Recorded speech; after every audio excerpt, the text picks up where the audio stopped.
사랑하고 존경하는 아버지께, 어느덧 아버지께서 가신 지 49일, 마침 계묘년 정초새의 아침이 밝았습니다. 그동안 감사하게도 고려교당 주타원님과 담임교무님, 그리고 교도님들의 정성을 더해주시오 황망한 가운데서도 49제를 원만히 지낼 수 있었습니다. 감사합니다. 오늘 종제를 맞이하여 저희 가족은 어머니와 형복이, 진주, 그리고 사랑하는 손주들 효인, 승희와 연준이가 함께합니다. 오늘은 아버지와 특별한 인연이신 율타원님께서도 직접 참여해 주시어 얼마나 마음이 든든하고 감사한지 모르겠습니다. 그러니 오늘 종제를 잘 받으시어 오직 애착 탐정 모두 버리시고 건강하고 단정한 용모로 복된 새로운 인연의 길을 만나시길 기원하며 저희와 세세생생 선현되고 법연되어 미처 못다 이룬 재생의세 사업과 불사를 함께 이루길 소원합니다. 사실 앞으로 몇 년 더 저희와 함께 하실 걸로 당연히 생각했었는데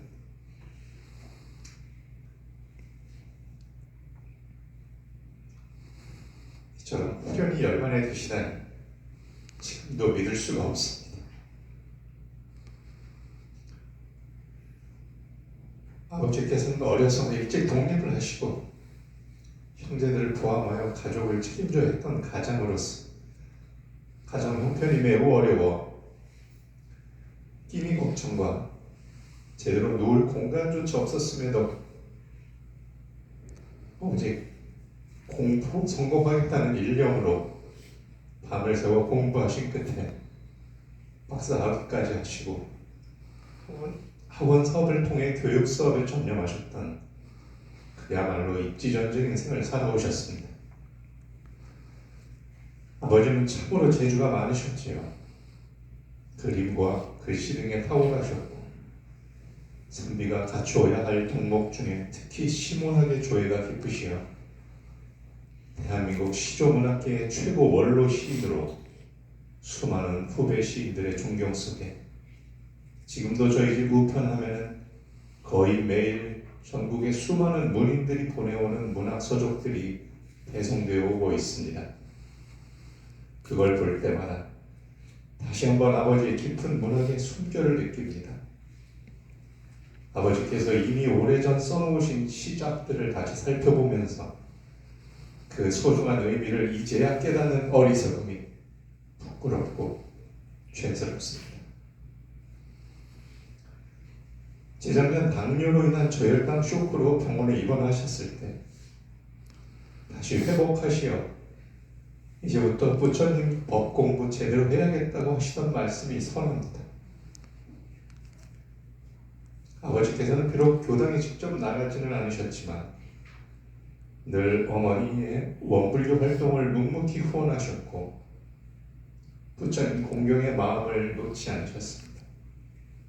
저와 현복이는 어려서부터 그런 분위기 속에 어머니 지타원님의 깊은 공부심과 아무리 피곤하고 어려운 일상이 있더라도 흔들림 없이 매일 새벽 기도 정성을 드리는 어머니의 모습을 보며 존경심과 함께 저희 역시 신심과 공부심을 갖게 되었습니다.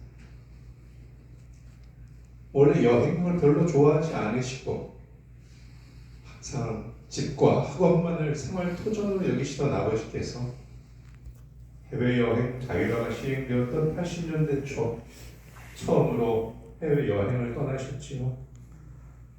아버지께서는 여행지 머무는 곳마다 저희에게 엽서를 보내주셨습니다.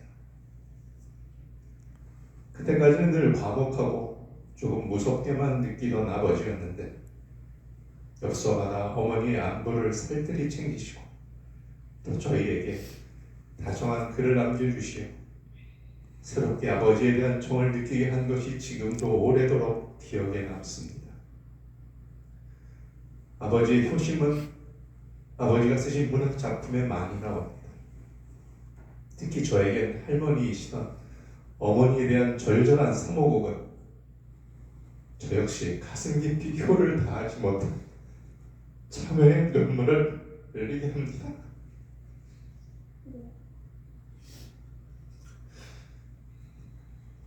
특히나 저는 어려서부터 심한 천식으로 고생하여 아버지 어머니의 밤새 가부를 받으며 두 분의 애태우시던 모습을 보곤 했습니다.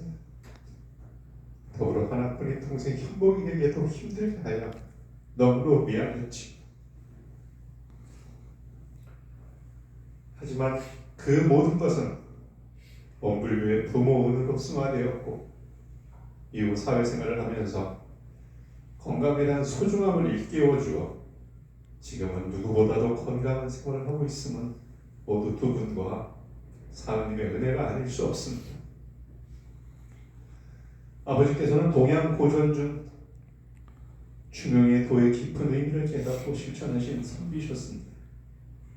그리하여 아버지께서는 늘 한쪽에 치우침 없이 매사에 균형을 잡을 수 있도록 저희에게 말씀해 주셨습니다. 늘 가슴 깊이 새기고 있습니다. IMF 외환 위기로 인하여 학원 사업이 어려워지고 결국 현역에서 물러나시게 되었지만 그 사이 손주들이 소중한 인연으로 태어나고 저희 가족 모두 무사히 건강하게 위기를 넘긴 것은 너무도 감사한 일이 아닐 수 없습니다. 그리하여 작년에는 어머니 시타원님께서 애호법 위에 오르시어 저희 집안은 물론 교단의 축원을 받는 크나큰 경사도 있었습니다. 또 동생 현봉이는 아버지 가시는 마지막 순간까지 최선을 다하여 아버지를 씻기고 봉양했던 것 아시지요? 이제는 그 현봉이가 어머니를 이어 구로교당의 교도회장이 되어 하나님의 은혜에 더욱 보온하는 일을 한다고 하니 얼마나 기쁘고 감사한 일이죠. 그저 아버지께서 그동안 베풀어 주신 은혜가 아니었다면 결코 이루지 못했을 것을 잘 알기에 이 모두가 아버지의 덕분으로 이루어진 은혜라 저희는 생각합니다. 아버지께서는 가시는 날까지 저희를 돌보시어 아무 고통과 괴로움 없이 편안히 하시면서 남은 자식들에게 최고의 덕목을 베풀고 가셨습니다. 사람이 죽고 나는 것은 오직 천지이치라 하지만 다시 돌아오지 않는 길을 떠나심에 어찌 슬프고 원통하지 않겠습니까?